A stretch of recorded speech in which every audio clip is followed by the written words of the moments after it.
Hi, I'm Stewart Fraser, PGA Professional at Sneinton Golf. This was our most successful driver of 2020, the Callaway Maverick.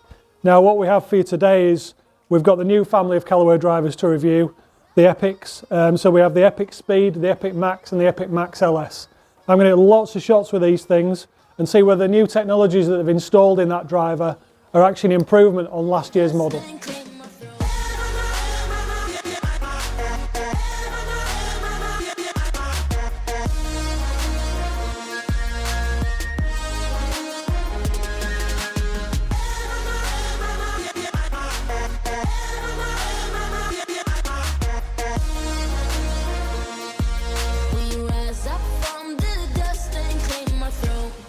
So for 2021, Callaway have introduced a new version of their successful jailbreak technology.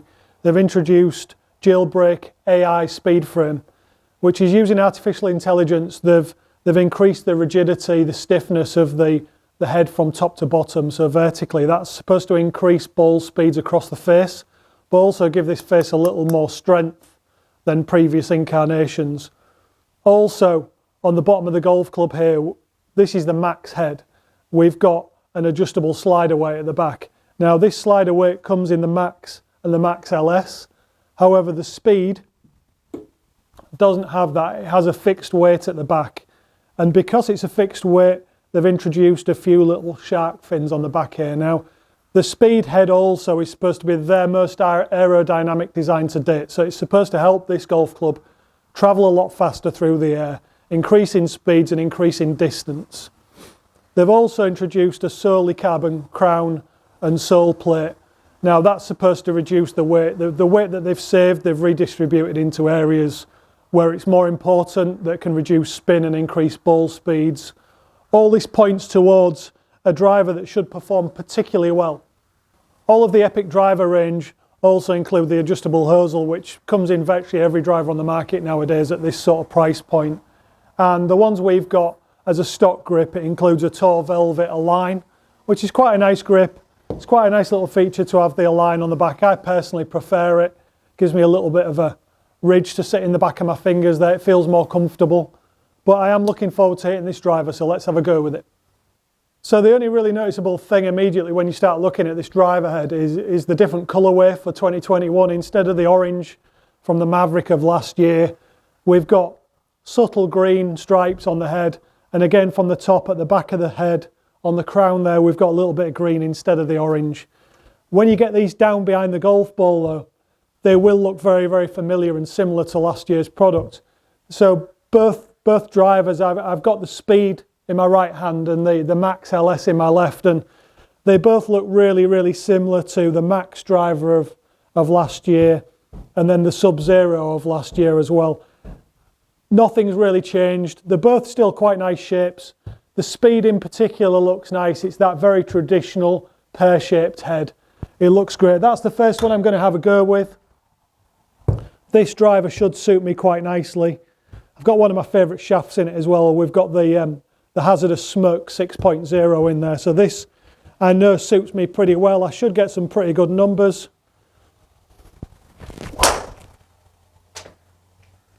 Yeah, it feels similar to the Maverick as well. If the face, the thing I like about this is the dead noise off the club face. It feels very dull, sounds very dull off the face, and I much prefer that to a really high-pitched, tingy noise like you get off one or two other drivers on the market at the moment.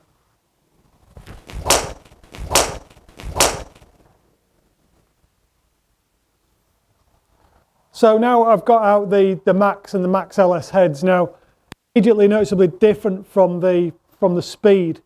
This thing it's a really deep head. It goes a long way back and it's a lot lower at the back of the head there. So the back of the head, the back of the crown almost sits flat to the floor. Now, because of that, they can move that weight a lot further back and they can get that MOI up a little bit and make it more forgiving because of the head shape. So they've done a good job, similar to one or two other companies on the market. Getting that high MOI number is really important in terms of forgiveness and stability of the club head. I'm going to have a go with the Epic Max to start off with. I'm just going to hit a couple of shots with this, expecting it to go left a little bit, or certainly further left than the Speed. Certainly a different head shape. Let's give it a go. Yeah, so as predicted, I'm getting that thing going a long way left. I've struck that well out the centre, in between the centre and the crown there, so it's probably one of the lowest spinning parts of the club face. Felt nice, performed okay, it was very, very high. This club really doesn't suit me. Let's do a different test. So the best thing I think we could probably do is get a slicer to hit a shot with it. Somebody who typically slices the ball. Let's get this thing set up for draw enhancing. So I can put the weight over near the heel, making the toe lighter. And we can move the head around onto a draw setting.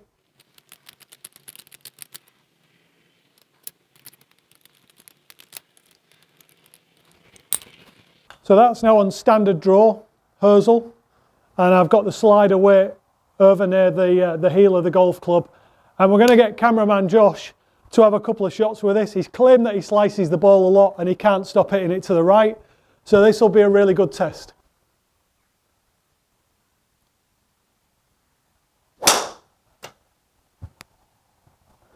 Wow, so that was impressive. So immediately there we've got a little bit of right to left on the golf ball. It was a nice shape.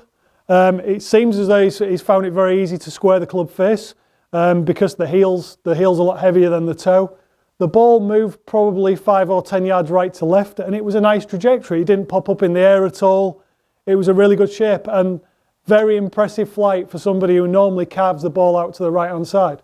So we've got the data from all three drivers here, and the results are very, very different, as you would expect, because it's three drivers designed for three different types of golfer to cure three different types of shots. So first of all, we've got carry distance. Now average carry width, we'll start with the max, was 228 yards. Now for me, the max launched too high with too much spin, and that made the distance of my drives reduce quite significantly.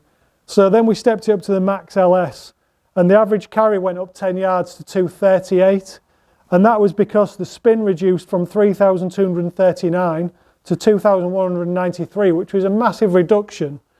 But that is because the weight has been moved to a different area on the golf club. It's no longer designed just to pop the golf ball up in the air, but also the max was designed to cure a hook, to cure a slice, which I don't do. So it's certainly not designed for me. And then the next driver we tried was the one that should suit me the best. And interestingly, again, the speed went up, the distance went up to 242 yards.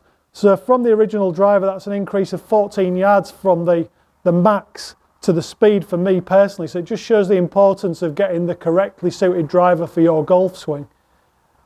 What also changed quite significantly, though, which surprised me quite a lot. Now, Callaway claim that the speed is their fastest, most aerodynamic head ever. Now, I don't know whether this is coincidence or not, but my club head speed went up 4 to 5 miles an hour with the speed head over the other two. Now, it's not that the strike was so much more efficient with that golf club, and looking at the numbers here, the spin rate actually went up from the max LS to the speed. So that would kind of mean for me generally that it wouldn't go as far, but even with an increased spin rate, because of that extra club head speed, I found that my longest shots were with the Epic speed. So in terms of dispersion as well, obviously the max went slightly left for me. The best shot that was hit with the max today, interestingly, was Josh's shot. And he's the type of golfer that club is designed for. So it makes a lot of sense that is the case. He actually hit it 2 yards past any of the shots I hit with mine. So it definitely performed well for Josh. Also noticeable is that obviously the longest is the speed. That was also the most accurate for me. Again, the driver that was really designed to suit me, so there's no surprises there. Overall, the performance of these has been great, and the actual max speed driver is as long, I think it's the longest club I've tested so far. So overall, in summary, for the new family of Callaway drivers, as mentioned, my favourite was the speed, and that's the one I would definitely pop in the bag if I had to choose one of these three. Have they reinvented the wheel with this? Have they made it significantly different from the Maverick of last year and the previous model? Not really. It still looks very similar. For me, the difference is in performance. And from what I saw from the club head speed I was generating when using this speed driver, without a shadow of a doubt, I was generating more club head speed with this. So the ball was going further. Now, the one I was most impressed with, of course, was the one that Josh had a go with, and it was the Max. That caused his shot to fly very straight from a golfer where I've seen hit slice after slice after slice. So I was massively impressed with the performance of the Max and how that helped him square the club face and get a straight shot. Overall, great family of drivers. Have they done anything dramatically new? Probably not, but then did they need to when their driver was probably the best-selling golf club on the market last year? Really, what you need to make sure that you're going to do is get fitted for one of these, because whichever Callaway driver or whichever driver you pick, what we have proved today is that the important thing is you get the correct one to do the job, to cure your fault that you hit, to make the ball go further or slice less. You know, whatever you want from your trajectory can be done by getting properly custom fitted with one of these things and getting the correct head and shaft combination. Don't forget to comment in the box below after you've watched this video about which driver you would choose and which one you think would most benefit the trajectory that you hit and the shape of shot you get. Thanks for watching again, and we'll be out with some more videos soon. Don't forget to like and subscribe, and I'll see you again shortly.